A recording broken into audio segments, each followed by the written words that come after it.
జరిగినటువంటి అసెంబ్లీ సమావేశంలో మరి మహిళలను అవమానపరిచే విధంగా స్వయాన తెలంగాణ రాష్ట్ర ముఖ్యమంత్రి వర్యులే మరి మహిళలను కించపరిచే విధంగా మాట్లాడినటువంటి తీరుకు నిరసనగా ఈరోజు బీఆర్ఎస్ పార్టీ పక్షాన యావత్ తెలంగాణ ప్రాంతమంతా కూడా ఈరోజు మహిళలకు అండగా నిలబడి వాళ్ళ బీఆర్ఎస్ పార్టీ పక్షాన వాళ్ళ నిరసన కార్యక్రమం తెలుపుతుంది.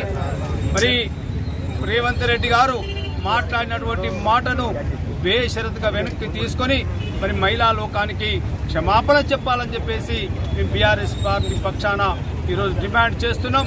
మరి ఆనాడు ఎన్నికల సమయంలో మరి మహిళల కోసం ఎన్నో సంక్షేమ పథకాలు విద్యార్థులకు స్కూటీలు ఇస్తామని చెప్పేసి ఎన్నో మరి అమలు కాని హామీలను ఇచ్చి వాళ్ళ గద్దెనెక్కినటువంటి రేవంత్ రెడ్డి ఇవాళ అహంభావంతో అహంకారంతో మాట్లాడుతున్నటువంటి తీరు యావత్ తెలంగాణ ప్రజలందరూ కూడా గమనిస్తున్నారు. ముఖ్యంగా మహిళా లోకం గమనిస్తున్నది. తప్పకుండా రాబోయే కాలంలో మరి మహిళా లోకం చేతిలో మరి తప్పకుండా శిక్ష అనుభవిస్తారని చెప్పేసి సందర్భంగా నేను మనవి చేస్తూ మరి బెల్లంపల్లి నియోజకవర్గ ప్రజల పక్షాన మరి మేము డిమాండ్ చేస్తున్నాం.